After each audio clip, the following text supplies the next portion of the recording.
Everyone, welcome to chemistry bimistry. आज के video में हम लोग स्टडी करेंगे what are the laws of chemical composition. मैंने ऑलरेडी कुछ वीडियोस बनाए हुए हैं इंट्रोडक्शन ऑफ केमिस्ट्री के बारे में। उन वीडियोस की लिंक मैं इस वीडियो के डिस्क्रिप्शन बॉक्स में डाल देती हूँ, ताकि अगर आप लोगों को केमिस्ट्री के इंट्रोडक्शन के बारे में पढ़ना हो तो आप वहाँ पे जाके वो देख सकते हो। सो आज हम लोग स्टडी करेंगे some laws of chemical composition. There are total 6 laws which we have to study. 6 laws हैं जो हम लोगों को स्टडी करने पड़ते हैं, उनको बोलते हैं लॉज ऑफ केमिकल कंपोजिशन। जब भी हम लोगों को कोई गेम खेलना हो, या फिर हम लोगों को कोई टास्क दिया गया हो, या फिर हम लोगों को कार ड्राइव करना सीखना हो, तब वहां पे कुछ रूल्स होते हैं जो हम लोगों को फॉलो करने पड़ते हैं।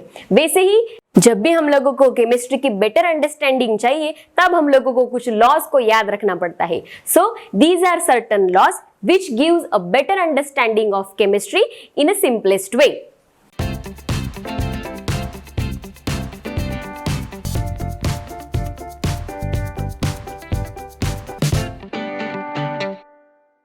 The first law here is law of conservation of mass. First law हमारा क्या है? Law of conservation of mass. इसमें क्या बताया गया है? There was a scientist Antoine Lavoisier. उन्होंने 1789 में ये लॉ बताया। उन्होंने कहा कि total mass of reactant is same as that of the total mass of product. Okay, total mass of reactant side will be always same to the total mass of product. To the total mass of product. जब भी कोई reaction होती है जिसमें कुछ reactant molecules है, they are getting converted into the product, इनका जो मास होगा, total mass of these two reactants combined will be same with the weight of or the mass of the given product. So यहाँ पे क्या हो रहा है? There is a conservation of mass. मास क्या रह रहा है? Mass is remaining constant. जब भी मास कांस्टेंट होता है, उस रिएक्शन को हम लोग क्या कहते हैं? It is a balanced reaction. Okay, so जब भी हम लोगों को कोई भी केमिकल रिएक्शन बैलेंस करनी होती है, तो वो क्यों करनी पड़ती है? क्योंकि every reaction should have the law of conservation of mass. The reactant mass should be equal to the mass of a product. ये लॉ बताता है कि in all physical and chemical changes और reaction there is no net change in the mass during the given process. Hence, it concludes that matter can neither be created nor it can be destroyed. Mass always remains constant. Okay, so that's why it is known as law of conservation of mass. हम लोग एक example देख लेते हैं. For example, when methane burns in presence of oxygen, it gives CO2 and H2O. Okay, when methane burns in presence of oxygen, it gives CO2 and H2O. Now we have to calculate the masses of the reactant and the masses of the product. पहले हम लोग देख लेते हैं कि ये reaction balanced है क्या। ठीक है, यहाँ पे 2 ऑक्सीजन है, यहाँ पे 2 ऑक्सीजन और 1 ऑक्सीजन है, तो यहाँ पे 3 ऑक्सीजन हो रहे हैं। कार्बन इज 1, हाइड्रोजन आर 4, तो यहाँ पे अभी हम लोगों को हाइड्रोजन 4 करने पड़ेंगे। ठीक है, 4 हाइड्रोजन हो गए। यहाँ पे क्या हो रहा है? ऑक्सीजन 2 और ये 2 4 हो गए, तो यहाँ पे भी हम लोगों को 2 ऑक्सीजन लेने पड़ेंगे, तो वो 4 हो जाएंगे। ठीक है, कार्बन एक ही था, तो एक ही कार्बन यहाँ पे प्रेजेंट है। ओके, अब हम लोग क्या करेंगे? इनके वेट्स देख लेते हैं क्या है। ठीक है, इसका मास क्या है? कार्बन का 12 + 4, देन ऑक्सीजन का क्या होता है? ऑक्सीजन का एटॉमिक वेट है 16, सो 16 2s are 32 और 2 इंटू क्या हो जाएगा? ये 32। ओके, नेक्स्ट क्या है? यहाँ पे कार्बन 12 प्लस यहाँ पे 16, 2 ऑक्सीजन है, तो 16 इंटू 2 32 प्लस यहाँ पे 4 हाइड्रोजन एंड प्लस 16। ठीक है, तो यहाँ पे क्या हो रहा है? आप लोग देख सकते हो, 12 + 4 are 16 plus 32 into 2 are 64, so overall it is 80. Overall the mass of this side, reactant side is 80. यहाँ पे क्या दिया हुआ है देख लेते हैं। 12 प्लस 2 ऑक्सीजन है, एक ऑक्सीजन का 16 होता है, 2 ऑक्सीजन है तो क्या हो जाएगा 32 प्लस यहाँ पे 4 हाइड्रोजन, ओके, और 2 ऑक्सीजन, मतलब क्या हो जाएगा फिर से 32। तो 12 + 4 are 16 plus 32 and plus 32, so it will become 16 plus 64, और it will what 16 plus 64, that is what 80। so यहाँ पे क्या हो रहा है, total mass of reactant is equal to the total mass of a given product। ठीक है, जब भी ऐसा होता है तब हम उसको कौन सा लॉ बोलते हैं, it is known as law of conservation of mass. ऐसे भी कुछ रिएक्शन है न्यूक्लियर केमिस्ट्री में जिनमें रिएक्टेंट का जो मास है वो प्रोडक्ट के मास से मैच नहीं होता, वहां पे कुछ कमी हो जाती है। ठीक है, प्रोडक्ट का मास कुछ कम आ जाता है, तब क्या होता है, कुछ मास वो लॉस्ट हो जाता है, and it loss by following a law of this, E Einstein का law, E is equal to mc²। ठीक है, वहां पे क्या हो जाता है, वो मास लॉस्ट हो जाता है in the form of energy, in the form of energy। so that is one thing about other reactions, but for our normal chemical reaction in this way is the law of conservation of mass। अब हम लोग देखेंगे second law. Second law है law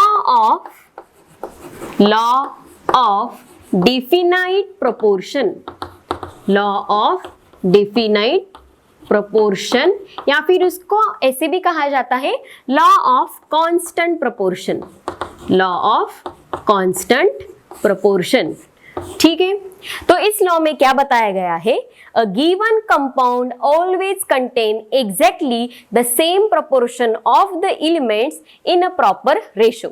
जब भी कोई molecule form होता है, जब भी कोई कंपाउंड फॉर्म होता है, उसमें जो भी एलिमेंट्स प्रेजेंट है, जब भी कोई कंपाउंड फॉर्म होता है उसमें जो भी एलिमेंट्स प्रेजेंट होते हैं वो सेम प्रोपोर्शन में प्रेजेंट होते हैं, irrespective of the source, irrespective of the source। For example consider H2O। ठीक है, वाटर हम लोगों ने ले लिया, वाटर हम लोगों ने ले लिया एक वाटर रिजर्वायर से। ठीक है, वाटर रिजर्वायर से हम लोगों ने वाटर ले लिया, एक ले लिया हम लोगों ने हमारे टैप वाटर से। ठीक है, एक ले लिया हम लोगों ने रेनी वाटर, ओके, और एक ले लिया हम लोगों ने ओशन का वाटर। Okay, ocean water. अब वाटर है तो वाटर का फॉर्मूला क्या है, हम लोगों को पता रहना चाहिए। वाटर का formula H2O H2O H2O H2O। ठीक है, सिंस एवरीथिंग इज वाटर, सबका फॉर्मूला क्या होगा, H2O। So whenever a given compound is given, okay, whenever there is a given compound, it contains exactly the same elements in it with the appropriate portion, with the appropriate proportion or with the appropriate ratio। अब यहाँ पे देखो 2 hydrogen है, 1 oxygen है, ये भी H2O है, ये भी H2 है, इसमें भी क्या है, 2 हाइड्रोजन है, 1 ऑक्सीजन है, ये भी H2O है, रेनी वाटर है, तो क्या हुआ, लेकिन ये वाटर ही है, 2 हाइड्रोजन है, 1 ऑक्सीजन है, यहाँ पे भी सेम कंडीशन है, इसीलिए इसको क्या कहते हैं, लॉ ऑफ डेफिनाइट प्रोपोर्शन। जब भी कोई हम लोगों के पास कंपाउंड होगा, इररिस्पेक्टिव ऑफ इट्स सोर्स, वो कहाँ से आया है उसके कोई हम लोगों को जानने की जरूरत नहीं है। अगर वो कंपाउंड हम लोगों को पता हो तो वो क्या होता है, वहां पे जो एलिमेंट्स प्रेजेंट है they are present in a particular proper ratio, in a particular proper proportion. Okay, so that is what the law of definite proportion. ठीक है, ये हो गया हमारा एक एग्जांपल H2O का। जहां से भी हम लोग H2O लेंगे वो क्या होगा, सेम प्रोपोर्शन में होगा, 2 हाइड्रोजन होंगे और 1 ऑक्सीजन होंगे। यहाँ पे क्या है, हाइड्रोजन 2 है और ऑक्सीजन का क्या है 16। ठीक है, हाइड्रोजन का एटॉमिक वेट है 1, ऑक्सीजन का एटॉमिक वेट है 16, लेकिन यहाँ पे 2 हाइड्रोजन है, इस वजह से ये क्या रेशो में प्रेजेंट है, 2:16। यहाँ पे भी कौन सा रेशो है, 2:16, यहाँ पे भी 2:16, 2:16। ठीक है, इसको सिंप्लीफाई कर लेते हैं, ये क्या है 1:8, 1:8, 1:8 एंड 1:8। तो जहां पे भी आप लोग जाओगे वाटर का प्रोपोर्शन क्या होगा, किस तरह से हाइड्रोजन और ऑक्सीजन कंबाइन होंगे to form water, they will always combine in the form of, in the proportion of 1:8 to form a given water.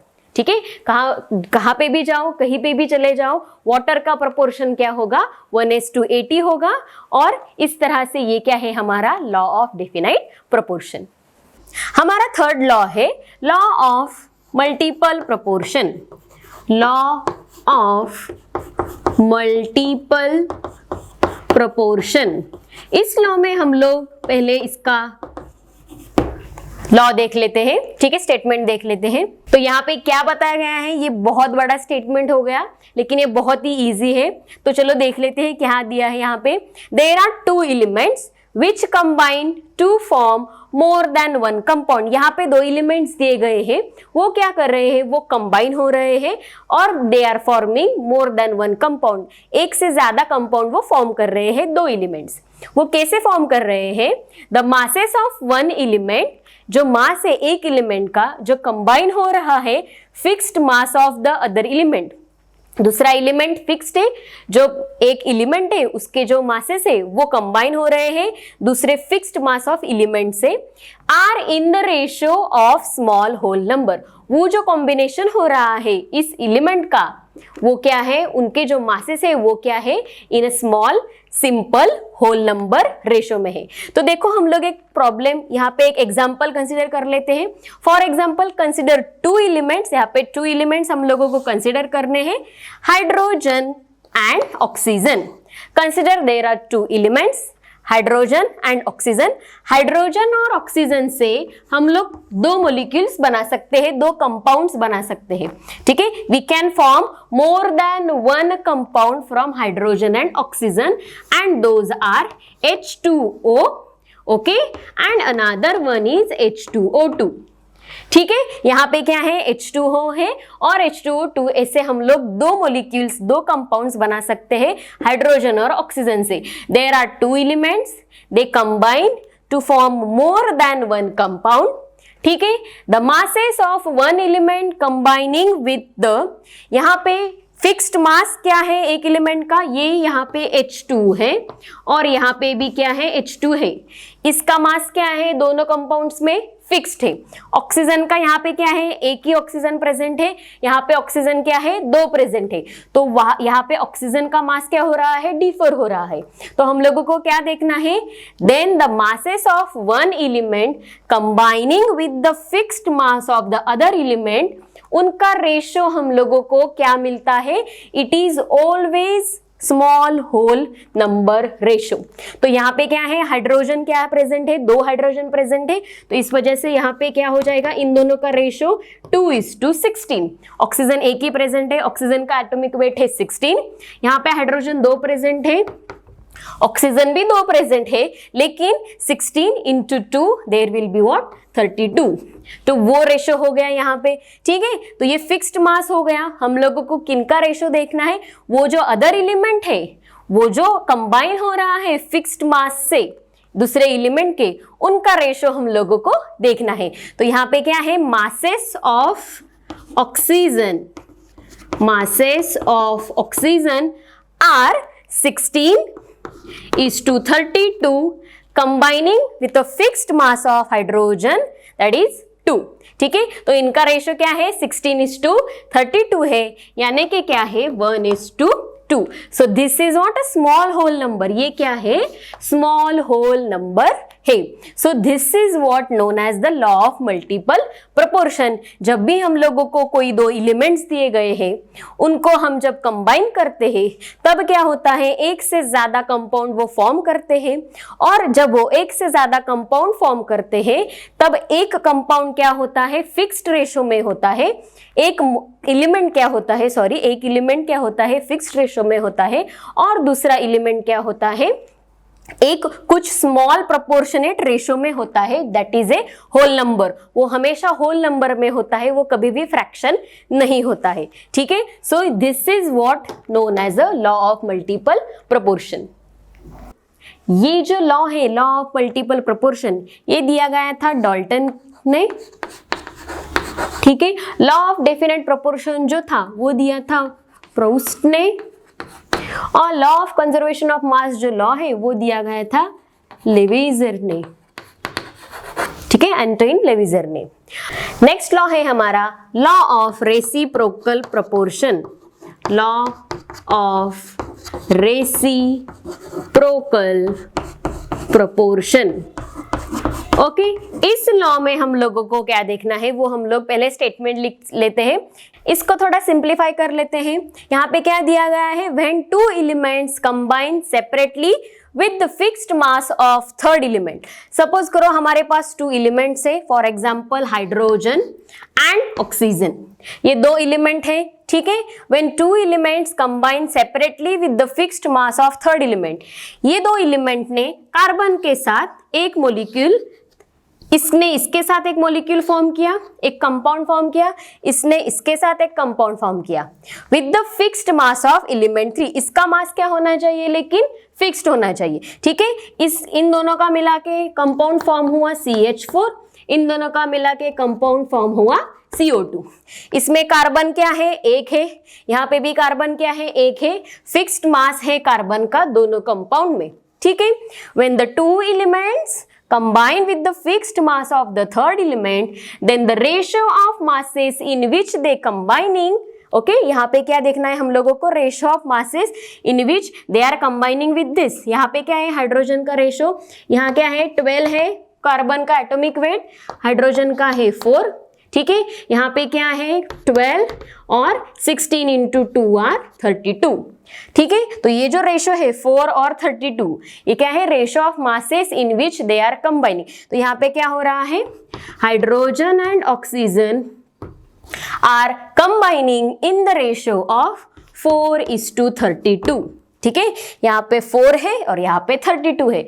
इसको हम लोग सिंप्लीफाई कर लेते हैं, क्या लिख लेंगे हम लोग, 4:32 को 1:8, ठीक है। ये हो गया इसका ratio two the ratio of masses of they combines. तो अब क्या होगा, इन दोनों को हम लोग कंबाइन कर लेंगे, इन दोनों को कंबाइन करके कौन सा मॉलिक्यूल मिलता है हम लोगों को, H2O, वी गेट H2O, ठीक है।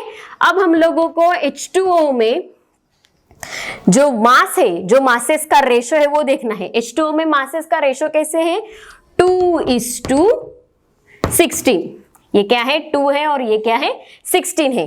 तो ओवरऑल इनका रेशो क्या है, सिंप्लीफाई किया तो 1:8, ठीक है। तो अब हम लोगों को क्या दिया हुआ है, when two elements combine separately with a fixed mass, two elements combine separately with the third fixed mass element, उनका जो रेशो फॉर्म हुआ है, ये रेशो, उसका ratio in which they combine bears a small whole number ratio to the ratio of masses of they themselves combine। ये इनका जो ratio है, इसका रेशो इसके साथ उन दोनों का रेशो क्या होगा, it will be small whole number ratio. तो इनका कॉम्बिनेशन का रेशो क्या है, तीसरे एलिमेंट के साथ 1:8 है, और वो दोनों जब कंबाइन होते हैं तब उन दोनों का रेशो क्या है, 1:8 है। तो इन दोनों का रेशो क्या हुआ, 1/8 H and O, उसका ratio two the 1:8 of they themselves combine. तो यहाँ पे क्या हो जाएगा, सारा कैंसिल हो जाएगा और यहाँ पे क्या होगा, 1/1, that is 1:1 will be the ratio. Ratio क्या होगा, 1:1। यहाँ पे हम लोगों को small ratio, small whole number ratio यहाँ पे हम लोगों को मिला। So this is known as law of reciprocal proportion. हम लोग एक और एग्जांपल देख लेते हैं यहाँ पे, ठीक है।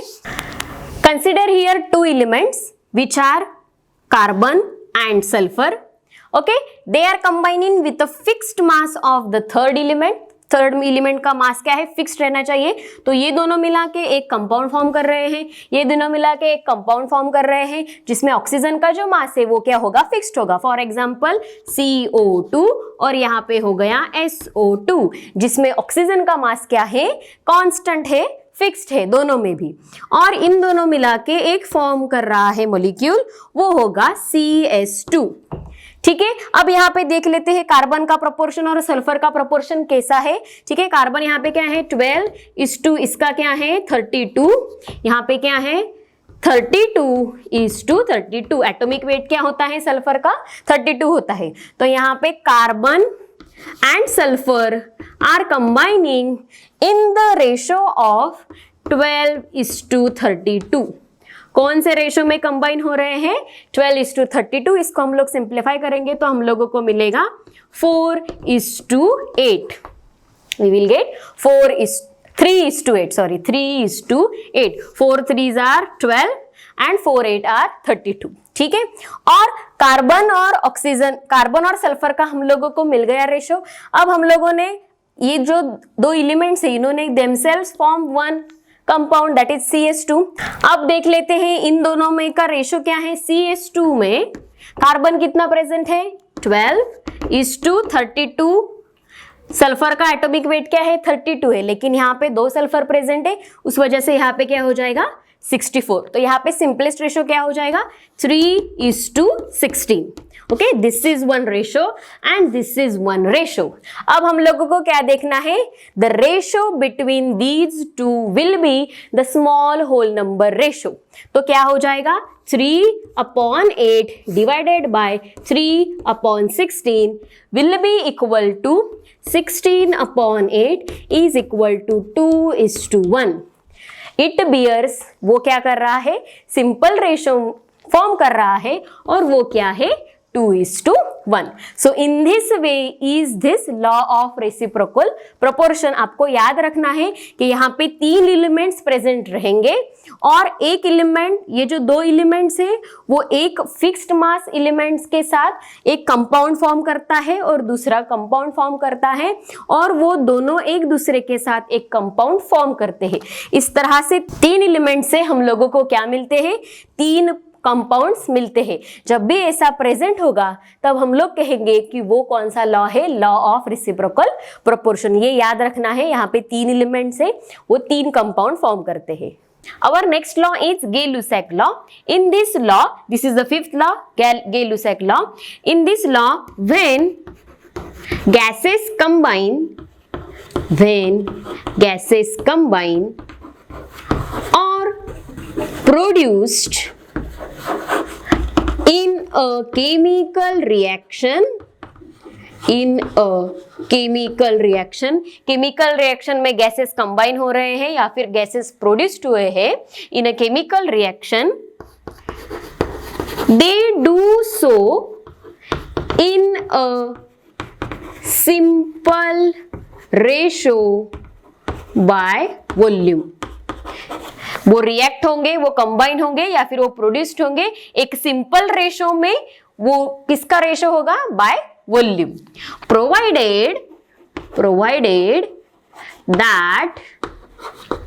provided that the gases have same temperature and pressure. Same temperature और प्रेशर उसमें कंडीशंस में चाहिए. Okay, this Gay-Lussac law is law of combining volume. ठीक है, यहाँ पे क्या हो रहा है? हम लोग एक एग्जाम्पल कंसिडर कर लेते हैं. Hydrogen gas reacts with oxygen gas two gives water. Okay, hydrogen gas reacts with oxygen gas two gives water. ठीक है, यहाँ पे क्या है?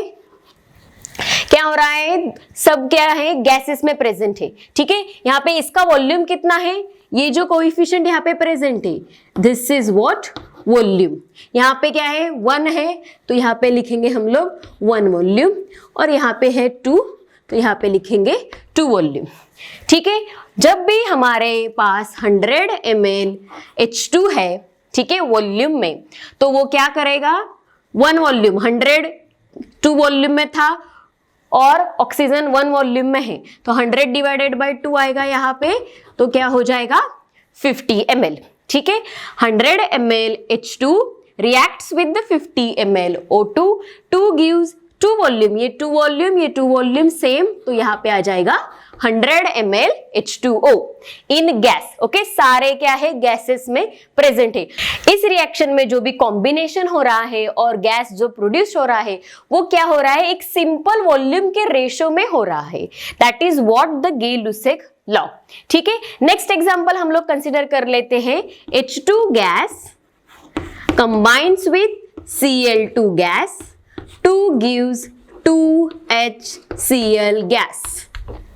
ठीक है, यहाँ पे क्या है, वॉल्यूम क्या है इसका कोएफिशिएंट क्या है, 1 है, तो हम क्या कहेंगे 1 volume of H2 gas combines with 1 volume of Cl2, यहाँ पे भी 1 है।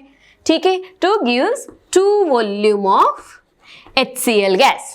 ठीक है, तो यहाँ पे क्या कौन से तो भी रेशो से ये क्या हो रहे हैं, कंबाइन हो रहे हैं, 1 volume 1 volume 2 volume, fixed simple ratio है। ठीक है, 1:1:2 1:1 में कंबाइन हो रहे हैं और हम लोगों को 2 वॉल्यूम ऑफ HCl गैस मिल रहा है। तो इस तरह से अगर हम लोगों ने कहा कि 100 ml H2 कंबाइन होगा 100 ml Cl2 से, तब क्या होगा, इसका ये डबल हो रहा है, तो हम लोगों को कितना मिलेगा, HCl 200 ml. So this is in terms of volume and this is all about Gay-Lussac's law.